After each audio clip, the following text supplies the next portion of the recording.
Chazz Princeton, Yu-Gi-Oh's greatest loser. This is an interesting video to watch for me because Chazz has always been my favorite character ever since season 1 and keeps growing on me, even better. Not that I relate or anything, not that I relate to this character in any way, to anything on his story.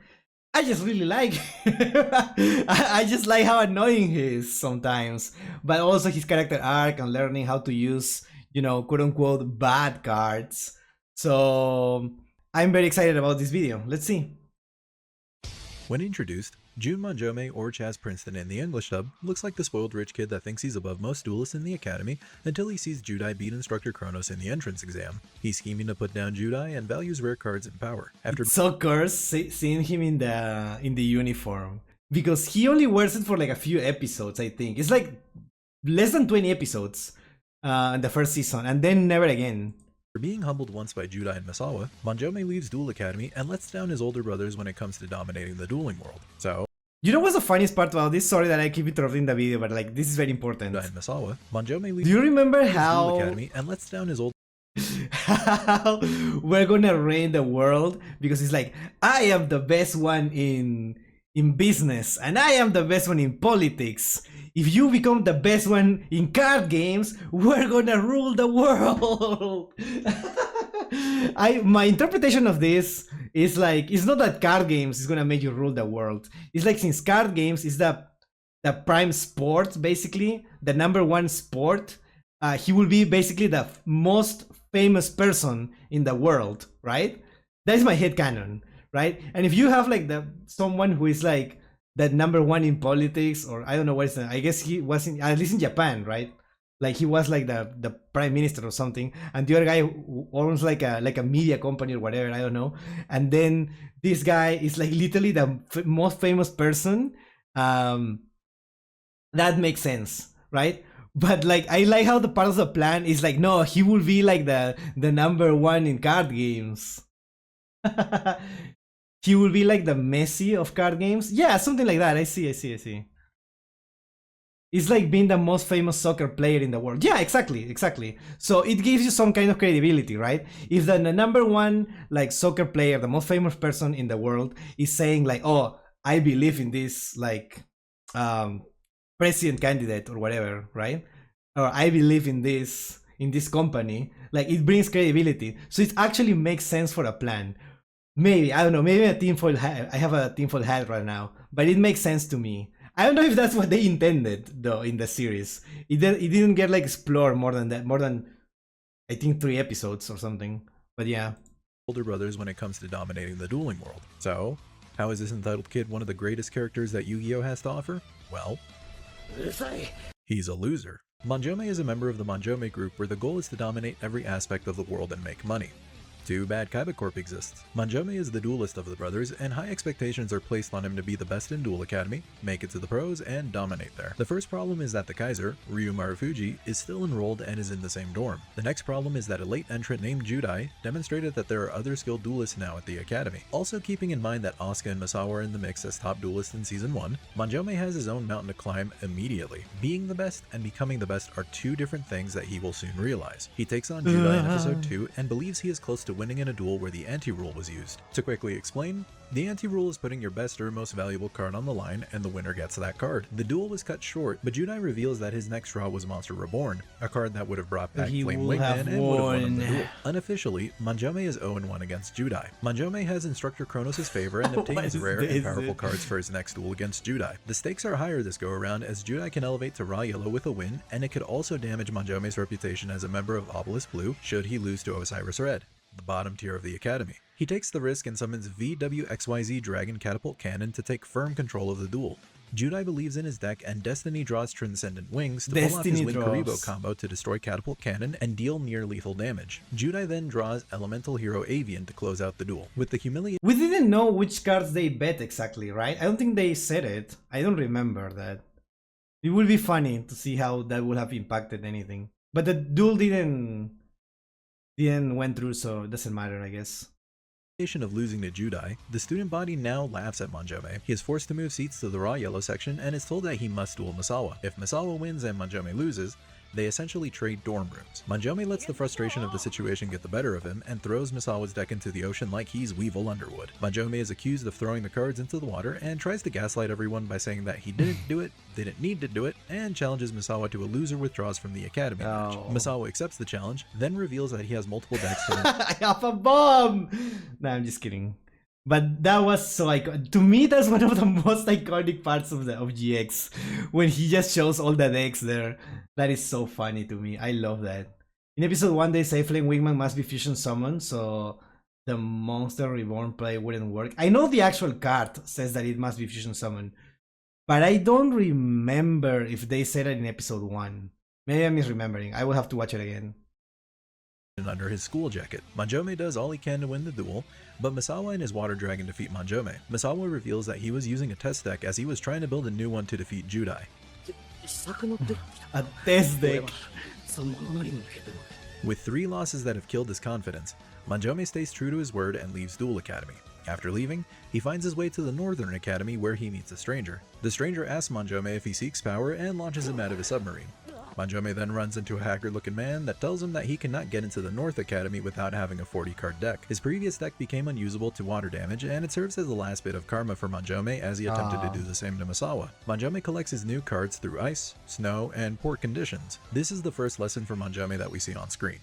You can't expect to be at the top if you aren't willing to put in the work. Manjome had the backing and resources of his brothers to help him get to the top academy and the best dorm. His body of work left much to be desired as he lost to a member of Osiris Red and Raw Yellow. As a member of Obelisk Blue, that should not happen, especially if you are highly touted as the best first-year student. After rebuilding his deck, Manjome challenges the best duelist We're not of the gonna talk North about Academy, Yamas, but alright. must beat everyone ranked below him in numerical order with no rest. After Manjome runs the gauntlet, he earns the Armed Dragon cards, goes back in black to Duel Academy, and faces Judai in the Cross Duel Invitational. Before the duel, Shoji and Chosaku arrive to inform both academies that the duel will be broadcast on live television. Manjome is reprimanded by his brothers for dropping out of Duel Academy and is provided cards to build the ultimate deck using the Manjome Group Fortune. They need Manjome to win to continue their pursuit of dominating all aspects of the world, especially since this will be broadcast. Manjome feels the pressure and does have a moment of crisis in the locker room while Judai watches in the background. No, don't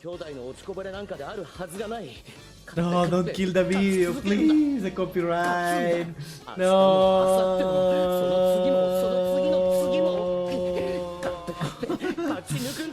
Manjome addresses everyone at the academy that believed that he deserved to be expelled, but has returned reborn as Manjome Thunder. Manjome duels as hard as he can and summons Armed Dragon level 7. Judai gets excited dueling with such a powerful monster, but Manjome immediately claps back at Judai.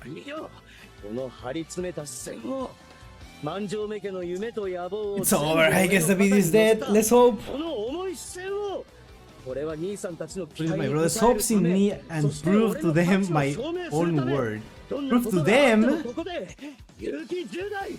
I think that's kind of missing the point, right? The two go back and forth, but Manjome is also preoccupied watching his brothers watch him. Judai attempts to encourage Manjome by saying that duels are meant to be fun, but he fails to understand that in this case, the duel means more than just fun. It means pride, meeting expectations, overcoming a family matter, and proving that hard work does pay off. However, Judai does understand that even though Manjome was dueling with him, his primary targets were Shoji and Chosaku. Judai summons Flame Wingman and reduces Armed Dragon level 7's attack points to deal damage and wins off the remaining burn damage. Manjome fails again, but his hard work is recognized by Judai. While Manjome's brothers chastise him for losing the duel, his former classmates back him and explain that Manjome proved his mettle as a duelist. Manjome lost, but he lost in a way that he could take pride in. Both schools chant his Thunder nickname after the awesome duel, and Manjome decides to stay at Duel Academy. Because he missed so many classes in the 3 months that he was gone, Manjome is admitted as the new member of the Osiris Red dorm. Manjome is later informed that Duel Academy is to be bought out by the Manjome group if a student representative loses the duel against Chosaku. The brothers get on the line and state the terms. Manjome must duel with monsters that have 500 attack points or fewer as a handicap, while Chosaku uses the cards that were offered to Manjome before his duel with Judai. With a bit of help from Judai, Manjome finds where weak cards have been tossed aside in a well. Wait, this is where the Yama... No, the other Yamas, okay. Manjome can also see dual spirits apart from Ojama Yellow. He finds the other 2 Ojama cards and quickly develops a love-hate relationship with them. Manjome gathers enough weak cards for the duel and uses a stall strategy to fill his graveyard with that's a monsters bad to use card. Chaos Necromancer's ability and wins the duel. Manjome proves that he can learn from his losses. Instead of continuing to rely on beatdown strategies, he adjusts to the strengths of his deck instead of forcing it to play to his own. He strengthens his bond with the Ojamas and includes them in his main deck to create a mash of Unions, Armed Dragons, and Ojamas. Manjome's growth in Season 1 is due to being humbled by those he perceived to be weaker than him. The losses only made him stronger, and he receives the acknowledgement of being a great duelist as he is selected as part of the 7 duelists to protect the keys to the Sacred Beasts. Early on, Judai takes a starring role as he defeats 3 of the first 7, but Manjome also has a chance to shine. After some brief shenanigans, Manjome defeats Don Zalug with Ojama King, Don and what I Zalug think needs to be censored for YouTube to not hit me with terms and conditions. GX is weird and you can't convince me otherwise. He is also one of 3 to successfully defeat a member of the 7 stars. His only loss comes at the hands of Daitokuji, and he is taken hostage to continue Judai's own journey of growth. More on that in a separate video. I like to tease. Okay. I am a YouTuber after all. Wow. After they are saved by Judai, Manjome recognizes that he has feelings for Asuka and feels the need to confess them. He gets the go-ahead from Fubuki, but stupidly grabs all the keys that were defended and puts them on the line for a love duel. Lil Bro could not just have Chazz beat Don Zalug, but he will never be him. He will never be him. ask her out normally. Keys that were defended and puts them on the line for a love duel. Lil Bro could not just ask her out normally. This is Yu-Gi-Oh after all. To be fair, Headmaster Samajima hid the keys to demon beasts that can destroy the world inside of a flower pot. Wisdom is chasing him, but Samajima is faster. Manjome is oblivious to the fact that Asuka is attracted to his dorm mate and loses the duel. As cheesy as it is, he put himself out there and let his feelings fly. Sometimes you have to try at the cost of being rejected. Especially They didn't show school. the meme The card. remaining part of I the didn't season know. I got focuses on jump scared Judai by the defeating meme card Kagemaru there. and dueling against Ryu at the graduation duel. Crossroads Manjome does something? provide some comedic relief as he is smacked in the face multiple Crossroads? times by a flying backpack. So that's neat. I don't remember the name. Season 2 picks right back where Season 1 left off, and the slice of life hijinks continue. Here Manjome faces the man in the mirror and duels his junior that man shared in his the mindset mirror. from the year prior. The newbie says that he grew up respecting the type of duelist Manjome was. Elite and powerful. Manjome uses his union monsters, but the majority of the duel showcases his Ojamas. The kid is angry at Manjome for using a lousy deck and says he understands that Manjome deserves to be an Osiris Red for being trash. Manjome agrees that Red is trash, but in an endearing way. He reasons that he learned in Osiris Red as not just a member of the bottom of the barrel, but as the layer beneath it, what he could not up high in Obelisk Blue. You need to crawl your way out of hell to walk out the other side a more complete person. Manjome closes out the duel with his Ojamas to defeat the Warrior's Toolbox deck. It isn't until after Edo and Sayo become a larger part of Duel Academy where things pick up and Manjome faces his next challenge. Manjome and the others witness Judai lose to Edo where he is completely outclassed. During a training session against Manjome, Judai can't see his cards. In his own way, Manjome tries to pick up Judai and help him move on from the loss. こんなところにいやがった。授業ぐらい出ろ。それでなくても、お前はデュエルが下手でしょうがないんだ。一日でもサボれば、それだけこの万丈目様との差が大きくなる。そうかな。いい加減に答えるな。そんなこと思ってもいないだろう。イラつくね。調子狂うんだよ。お前がそんな風にうじうじしてると。おい。 It isn't enough as Judai leaves Duel Academy and everyone goes out looking for him. Manjome is out at night and runs into Sayo. He challenges Manjome to a duel and picks apart his insecurities. I remember this. It was so iconic. The Hangman, right? 運命を見通した時停滞 Oh shit. このデッキはあなたのこれまでの運命あなたが望む運命のデッキを構築してあげよう正直に言わないでねあなたが望むことをさあ俺は Sayo deduces that Manjome is afraid of being in the shadow of Judai and questions if Manjome is okay with being weak. Manjome continues to crack and finally admits that he wants to beat Judai. This is all the Light of Destruction needed as So it now true, has firm bestie. control over So Manjome true. and converts him to the Society of Light. After donning the white robes, Manjome begins championing all white everything. Food needs to be white, Yeah, he milk needs like to be drank, brainwashed everyone walls by need to be beating painted them. white, and everyone should embrace more light. Manjome approaches Edo and asks if he had accepted the Society of Light. Edo is confused as he has no clue what Manjome is talking about, and this plants a seed of doubt into Edo. Manjome continues representing the Society of Light and takes on the entire Obelisk Blue dorm to indoctrinate them all. When Asuka and the gang go see the dorm, they find it completely painted white with Manjome on his throne. Asuka ain't having that and challenges Manjome to a duel. Unlike their love duel, Manjome focuses on a beatdown strategy and has his hand completely open. By choice. Asuka can easily see what Manjome will play, but Manjome has complete confidence that the light will aid him. He's Manjome just that brings out good. his armed dragons and plays around Asuka's trap cards. Asuka believes that she has Manjome in check, but Manjome summons Armed Dragon level 10 and equips it with White Veil, making it unaffected by back row. Asuka is overcome by the light, and Manjome closes out the game with White Armed Dragon level 10. After the duel, Asuka is accepted into the Society of Light. The duo follow Sayo's orders and have Judai dueling some randoms before they ultimately... Oh, dude, you remember this guy? I forgot about this guy. And have Judai dueling Do you remember this guy? Dude, this episode was so good. This guy had like a... I guess it's like an Italian accent? I don't know. But this guy was so good. Like, I completely forgot about that guy. This is the shuffle, man. Wait. BS archetype? Wait. I forgot his name, but like... Man. Lorenzo? I think it was something like Lorenzo, right? Wait, hold on, let me look it up. I think it was something like Lorenzo.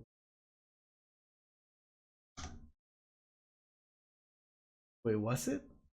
Oh yeah, he was Lorenzo. Dude. You're right, he played BES. Oh, that was so good.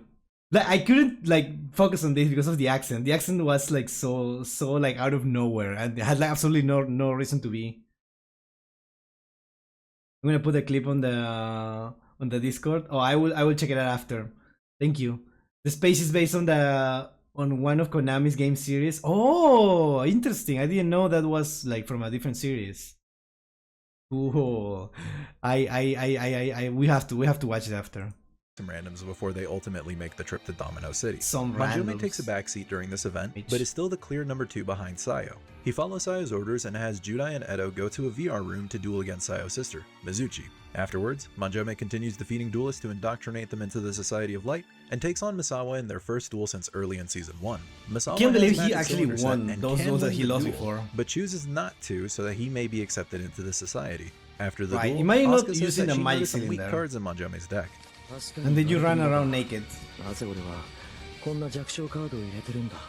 Manjome looks at the Ojamas and throws them out. After the Gen So X tournament true. is announced, Manjome is a top participant and beats down both students and pros. He challenges Judai to a duel to finally beat him while they are both at their best. お邪魔さん兄弟。 Wait, he won the GX thing, right? Or was it Blair? I don't remember. I know they fought in the quote unquote finals. I don't remember if he actually won. 思い出せない。いや、それだけじゃない。数日前のこともどうして It's Maxi! 黒を見てると心が落ち着く。 Judai tries to help Manjome snap out of Sayo's control by using the Ojama cards that he had abandoned. Oh, this dude Judai was does his best also to really continuously good. summon or resummon the Ojamas, with Yellow looking the most bruised. Manjome demands to know why Judai is going out of his way to summon trash back onto the field. 安城目。お前の制 The 服はこれ uniform じゃな isn't い。 yours. お前の制 You 服 need は your trashy like jacket. シミを Or the 持った masterduel music. だが、俺は知っている。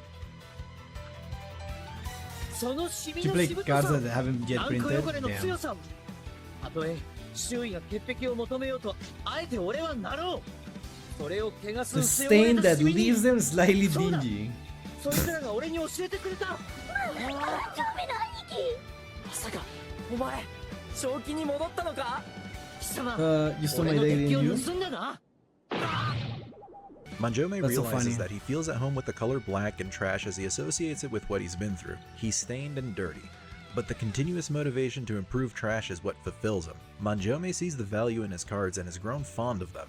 That, or he just likes having a musty-ass jacket. He breaks free from Sayo's control and resumes the duel with Judai. Manjome switches graves with Judai and uses Ojama Hurricane to clear the field, but it results in his defeat. Wait, The no, card what is is this music destroyed, from? I heals thought it was burn Masterduel. destroyed, What is this and music? Judai Is this not? recognizes Is it that not? some losses are worth more than wins. Even though he is defeated, Judai does not accept the Gen X medals as he believes that Manjome was not dueling in the right state of mind. Even so, Manjome is now 0-3 against Judai. After getting his head straight, Manjome continues as comic relief with how he interacts with the rest of the cast. I will take this moment to show appreciation for this version of a Yu-Gi-Oh rival. Manjome is a serious duelist. That's what I was going to say. That's exactly what I was going to say. Oh my god.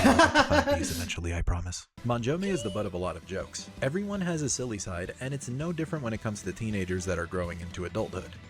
More on that later. While Judai and Edo carry on the main plot, I think this is Manjome takes the lead GX in the Gen X tournament and takes on the Society of Light students along with his fanboys. The final match of the tournament is Manjome vs. Rei, an elementary school kid that had a brief appearance in Season 1. Grown up since then. The name is Blair. Who are you? Tell her, boys. The Chazz! The Chazz! Chazzberry Pie! The Jazzmanian Devil! Alright, I think she gets the point. Manjome wins the duel with a signature Ojama combo and is officially crowned the winner of the dub is Gen X superior tournament. in this case. Throughout the season, Manjome continues his growth as he faces his own insecurities. The thought of being inferior to his rival or not reaching his potential was the crux of his arc. Manjome shows that he has the ability as a member of the Society of Light, but it isn't until he learns that power comes from trash, or more accurately, from the underappreciated abilities in dueling. He continues to embrace his own potential and breaks from the Society of Light with the end result being a champion. The Chazz it up!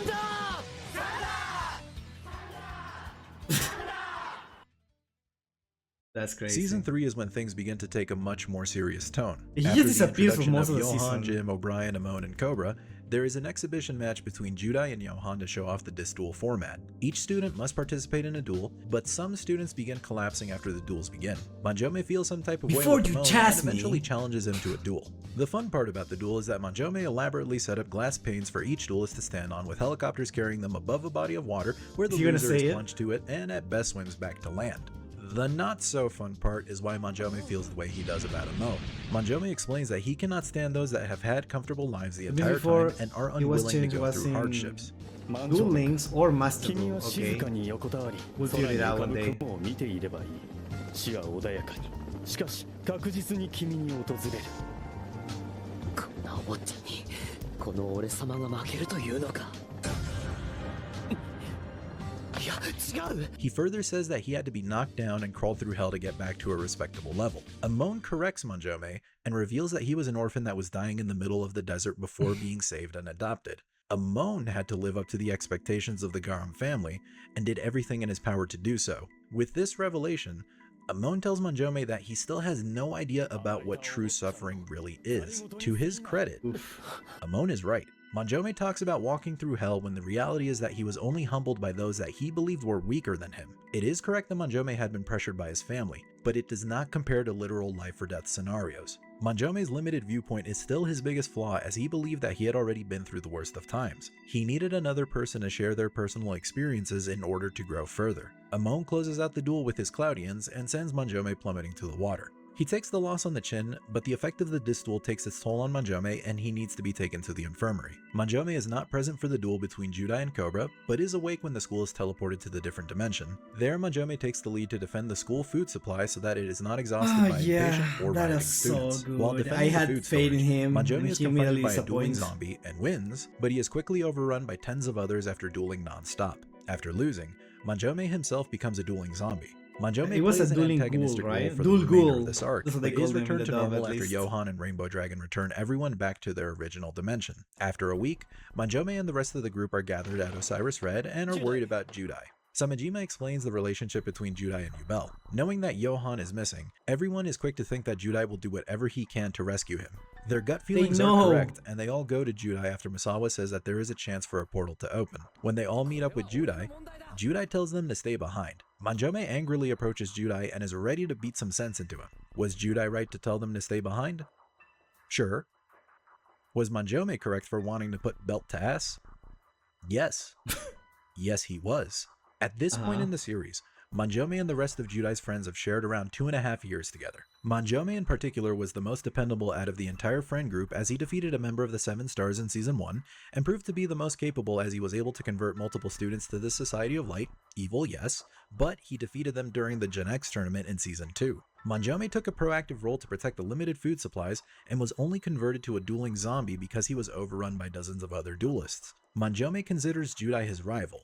but that doesn't make him any less his friend. When his friend decides he's going to do something reckless, like going to a foreign world alone with no plan, no way to return, or no way to contact support, Manjome wants to help.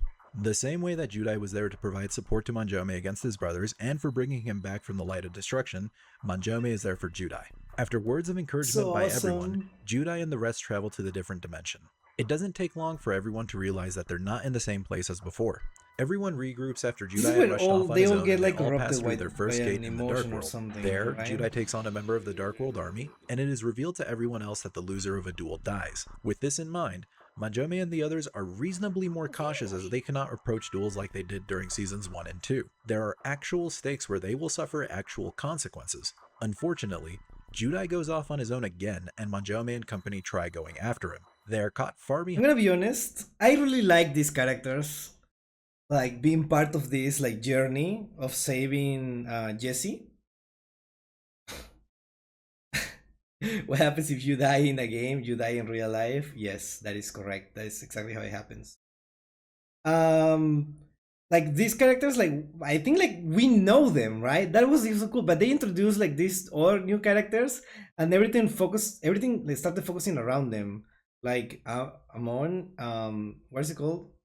Brian, and Jim. I don't remember their names in Japanese. I don't know. Maybe they're the same. But like those, like the exchange students become the new protagonists basically. Well, we have these guys, dude. Come on. In the dub, they call it sent to the stars. Yeah, they are not gonna die. They're gonna be sent to the stars. It's like but sure, whatever. Okay, let's say just sent to the stars. But like I feel like so bad that this guy. I mean, I understand why, right? Because that's part of the motivation. I don't know. Which of the characters would you have preferred to survive instead of Cyrus? I would have picked Alexis. Alexis would have I mean, obviously, right? If we have to pick one of this, it would have to be Cyrus. But I also think it will be interesting to see, obviously, Chazz or Alexis. Any of the three makes sense. But I think if you want one that makes the most sense, it has to be Cyrus. But maybe we need Cyrus because to have the Zane moment, the moment with Zane, Anon, O'Brien, Jim, and Jaden's boyfriend. Yeah, those guys.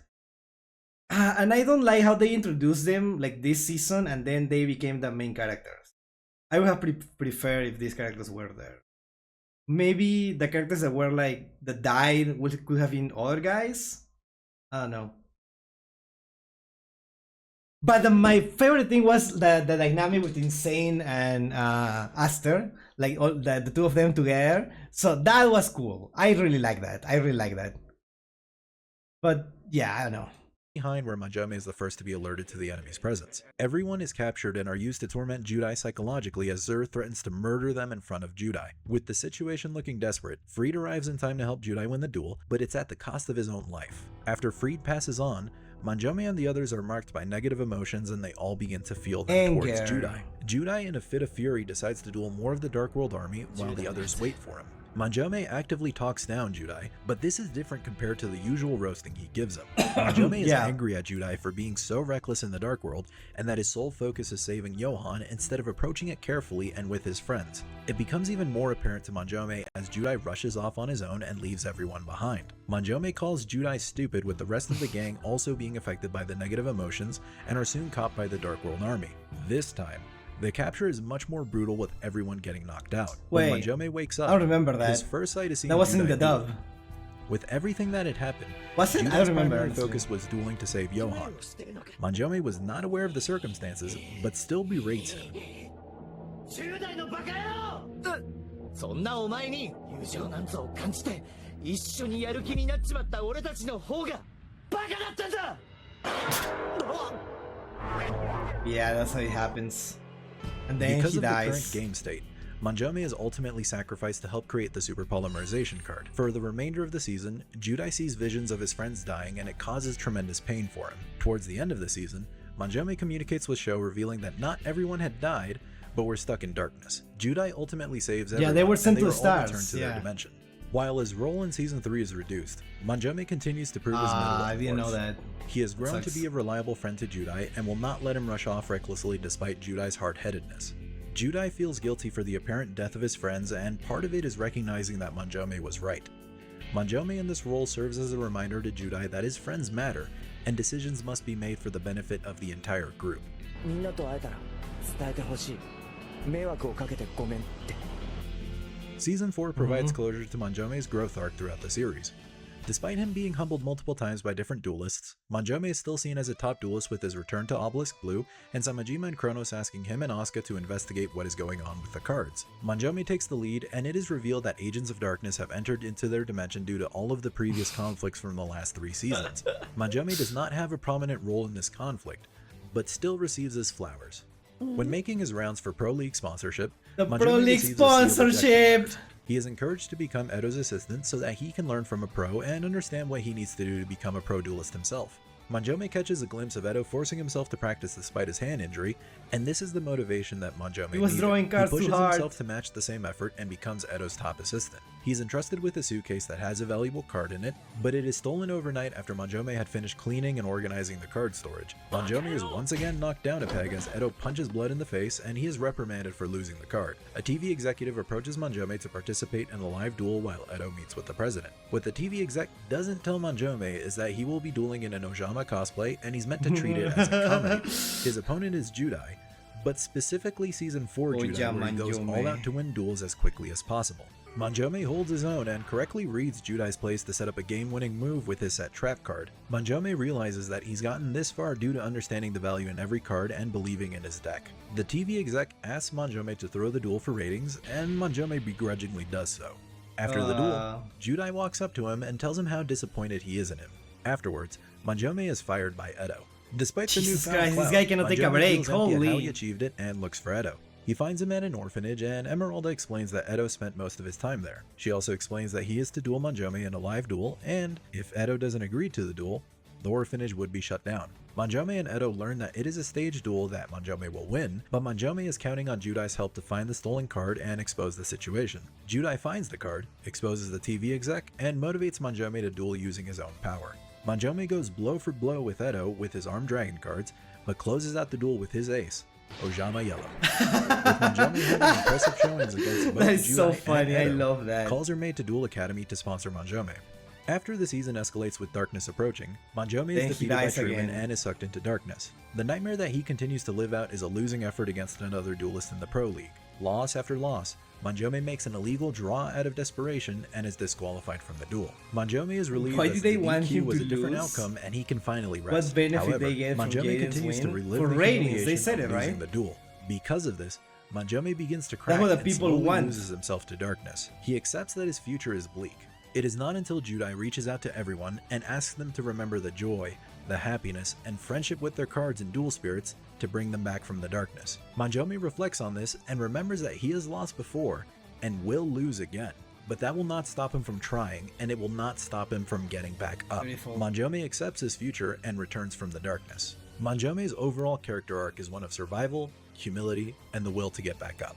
The emphasis on losing helps push forth his successes as he had to work hard to become a better person on his own personal journey to adulthood. Manjome was never the best duelist in the series, but he was always the craftiest. He found a place to use union cards, armed dragons, and most notably, the Ojamas to win duels. Yeah, or that keep deck pace was a with complete duelists. mess. We need a Manjome video is about the that. embodiment of getting knocked down but always getting back up. I fully relate to the character as I am constantly knocked down due to an actual disability. I have epilepsy, and every time it feels like things are going well, like a promotion, a new job, reducing debts, or providing a better life for my family, the seizures come back and leave me bedridden that while getting sucks. more medical debt and an horrible. unstable financial position. But just like Manjome, I find a way to crawl back from hell, from the layer beneath the bottom of the barrel, and get back up. Manjome is Yu-Gi-Oh's greatest loser for this reason alone. Failure and failure did not define him. Loss after loss did not hinder him. It pushed him to work harder and become a more complete person. This is why he earns the title of not just the greatest loser, but Oh my god, is this Sonic music? This is from Sonic, right? I think it is.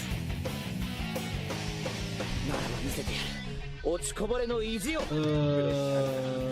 力で、そしていつか俺が万丈目グループにふさわしいデュエリストになった時、俺は兄者たちにこれまでの恩を返すんだ。俺は血の滲むような努力でデュエルアカデミアナンバーワンの地位にカムバックした。俺はお茶万丈目なんかじゃない。俺様は万丈目さんだ。 Hey, that's the pose from thumbnail. That's really good. That's really good. Like and subscribe. Like and subscribe. Cool. We're listening to the music. Dude, that was so good, honestly. We're gonna leave it here. What a great video! What a great video! I didn't know I needed this. I didn't know I needed this. Live and Learn from Sonic Adventure 2. Very fitting song. Live and Learn. Yeah. Yeah. You're right. Yeah, thank you so much for recommending this video. Actually, like seeing all of this together is really cool. And put into perspective, like the journey.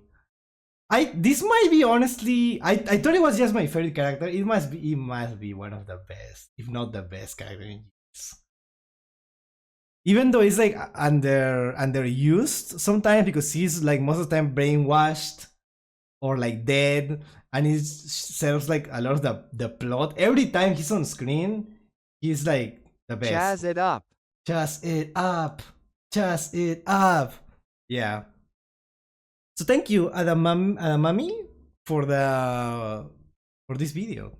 Very amazing.